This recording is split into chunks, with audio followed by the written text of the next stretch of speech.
राधे राधे। आशा करती हूँ कि आप सभी लोग खुश होंगे, स्वस्थ होंगे, मस्त होंगे। ओम नमो भगवते वासुदेवाय। आज मैं आप लोगों को षडतिला एकादशी के बारे में बताने जा रही हूँ। आइए जानते हैं यह षडतिला एकादशी कब है, तिथि का आरंभ कब है, तिथि का समापन कब होगा, सूर्योदय कब है, सूर्यास्त कब है।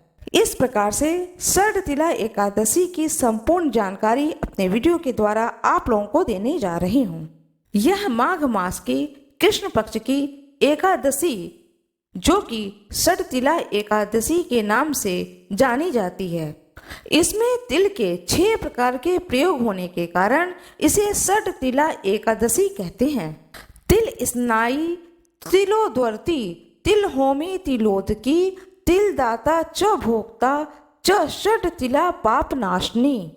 तिल से स्नान करें, तिल का उपटन लगाएं, तिल से होम करें, तिल मिलाया हुआ जल पिएं, तिल का दान करें, तिल को भोजन के कामों में लें।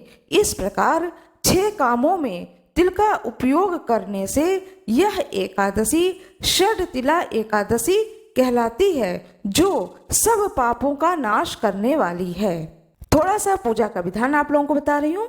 पंचामृत में तिल मिला करके पहले भगवान विष्णु को स्नान कराएं। लड्डू गोपाल का भी स्नान करा सकते हैं। फिर तिल मिश्रित भोजन खाएं तथा ब्राह्मण को खिलाएं। दिन में हरि कीर्तन करें, रात्रि में भगवान की प्रतिमा के सामने सोना चाहिए। इस प्रकार नियम से पूजा करने पर वैकुंठ धाम की प्राप्ति होती है। आइए जानते हैं यह षडतिला एकादशी कब है।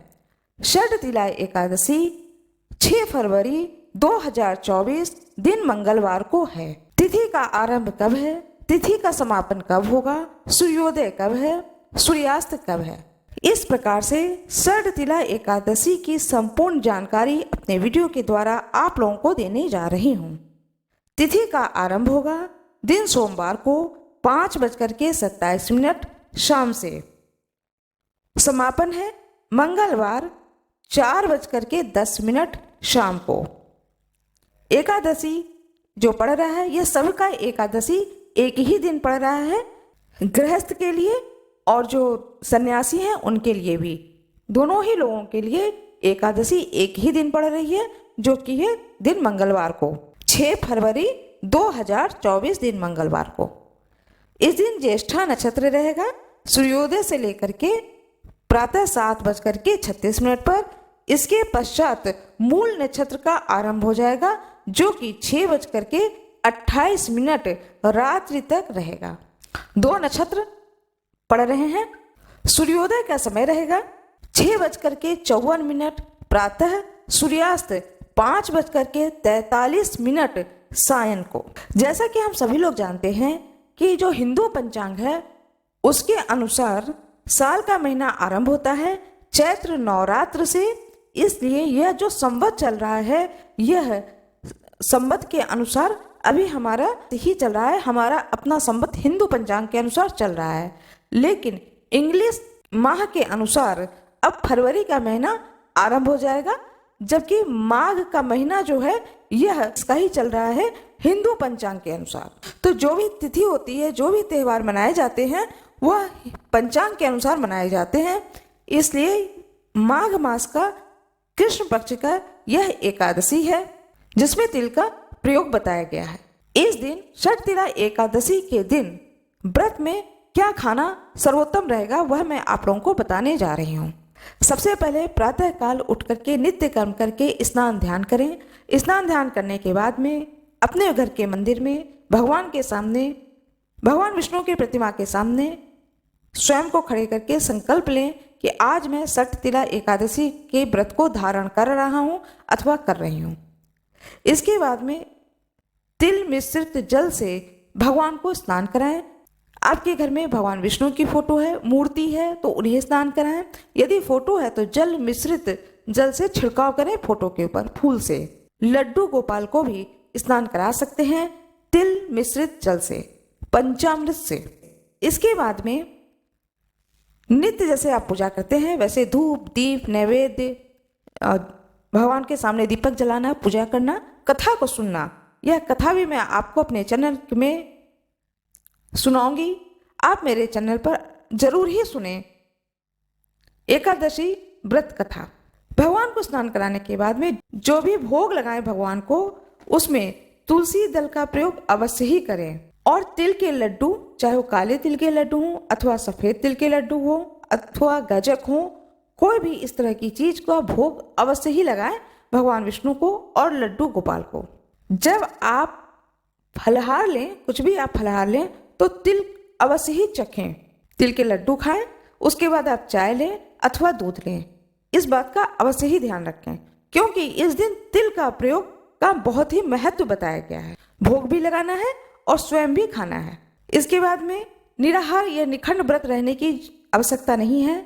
इस व्रत में आप फलाहार में मूंगफली, मखाना की खीर, कूटू के आटे की पूड़ी, आलू कलरे हुए, कूटू की दलिया, इस प्रकार से सेंधा नमक का प्रयोग करके आप फलाहार बना करके आराम से व्रत कर सकते हैं।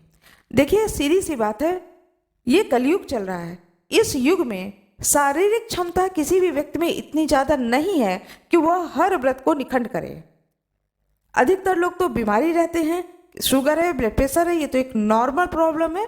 तो व्रत करके खुद को बीमार ना करें, बल्कि व्रत करें और व्रत इस तरह से करें कि यह व्रत आपका खंडित ना हो। एकादशी व्रत आप करते रहें। इसलिए शास्त्रों में भी वर्णित है कि जब भी आप एकादशी का व्रत करें तो उसे निराहार रहने की जरूरत नहीं है, आराम से फलाहार करके आप व्रत करें। फ्रूट भी खा सकते हैं, जूस ले सकते हैं, जो भी आपके अंदर यथाशक्ति हो, मेवा का आप ले सकते हैं। भोग को लगा करके, भगवान को भोग लगाए, तुलसी दल डाल करके पहले भोग लगा दें, उसके बाद फिर उस भोग को स्वयं ले। इस प्रकार से आप एकादशी व्रत को करें। आशा करती हूँ आप अपने इसी गुरु कृपा चैनल पर एकादशी व्रत कथा को सुनेंगे। कृपया इस कथा को अवश्य ही सुनिएगा। कथा सुनने के बाद में फिर आरती करके फिर उस प्रसाद को, भोग को सभी को दीजिए और स्वयं भी ग्रहण कीजिए। आशा करती हूँ कि आप लोगों को यह जानकारी अच्छी लगी होगी। जब आप भगवान की पूरी पूजा कर लें, भोग लगा दें, सब कुछ कर लें, उसके बाद में कथा सुनी जाती है अथवा पढ़ी जाती है। आप कथा पढ़ भी सकते हैं और मेरे गुरु कृपा चैनल पर कथा भी मैं सुना रही हूँ, एकादशी व्रत कथा। कृपया उसे भी अवश्य ही सुने।